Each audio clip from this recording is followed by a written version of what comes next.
Hello বন্ধুরা, সবাই কেমন আছো? তোমরা আমার আগের ভিডিওতে আলুর দমের রেসিপি দেখেছো। তো আজকে আমি নিয়ে এসেছি যে আমি কিভাবে পোলাও রান্না করি সেটা তোমাদেরকে দেখাতে। তো চাল প্রথমে ভিজিয়ে রেখে দিয়েছিলাম, আর এই একটা পাত্র আমি ওভেনে বসিয়ে দিয়ে তাতে আমি একটু ঘি দিয়ে দিলাম একটু গরম হয়ে আসার জন্য।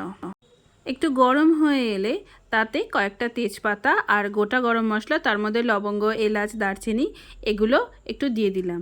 দেওয়ার পরে একটুখানি নেড়ে দিলাম মশলা থেকে, যাতে একটা সুন্দর ফ্লেভার বেরোয়। এরপর এর ভিতরে কিশমিশ আর কাজু বাদাম দিয়ে দিলাম এবং সেটাকে আমি ভাজার জন্য রেডি করতে লাগলাম।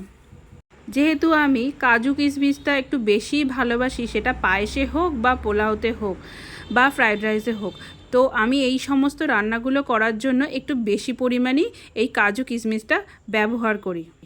আর আমি দেখো কাজুটা কিন্তু পুরো গোটা গোটা রেখেছি, শুধুমাত্র মাঝখান দিয়ে ভেঙে দিয়েছি।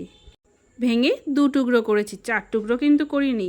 আমার এরকমই খেতে ভালো লাগে। আর এরপর আগে থেকে ধুয়ে রাখা যে আতপ চাল ছিল সেই চালটাও দিয়ে দিয়েছি। আমরা আজকে আতপ চালের পোলাও করব। আজকে যে পোলাওটা করছি সেটা 4 জনের মতন পোলাও। আমরা এই পাত্রের যে পরিমাণ চাল নিয়েছি তার ডবল জল দেব।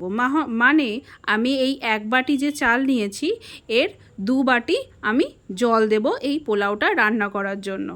তো যেহেতু হাতা দিয়ে নাড়তে অসুবিধা হচ্ছিল, তাই আমি খুন্তিটা নিয়ে নিলাম যাতে নাড়তে আমার সুবিধা হয়। তো এবার দেখো আমি যে বাটিতে পোলাওয়ের চাল নিয়েছিলাম সেই বাটির 1 বাটি প্রথমে জল দিয়ে দিলাম, আর এরপর একটু নেড়ে নেওয়ার পর আর 1 বাটি জল দিয়ে দিলাম।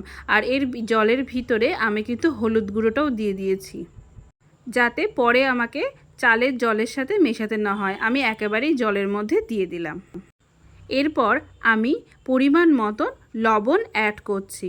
লবণ দেওয়ার পর আমি লবণটাকে এই চাল আর জলের মধ্যে ভালো করে মিশিয়ে নেব। এই সমস্ত ভাজাভুজি প্রসেস থেকে জল দিয়ে চাল মেশানো পর্যন্ত আমি কিন্তু গ্যাসের ফ্লেমটাকে একদম লো ফ্লেমে রেখেছি। পোলাওটা রান্না করার সময় আমি কিন্তু সব সময় গ্যাসের ফ্লেম লো রাখি। এরপর ঢাকা দিয়ে রান্না হতে দেব। দেখো খানিকক্ষণ ঢাকা দিয়ে রান্না করার পর আমি এখন খুলে চেক করছি যে কতটা পরিমাণ সিদ্ধ হয়েছে। এটা প্রায় 80% হয়ে গেছে, এখন একটু জল শুকানো বাকি আছে।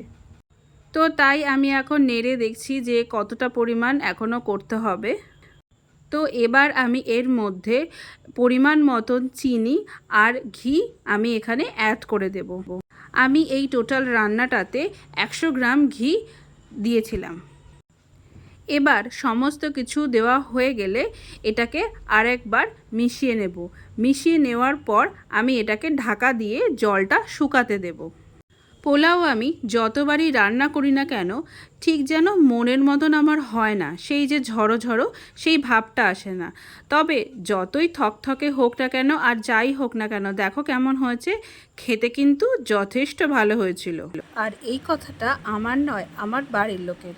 তো আজকের দুপুরটা এই পোলাও আর আলুর দম দিয়ে জাস্ট জমে যাবে। তোমাদের কেমন লাগলো আমায় জানিও।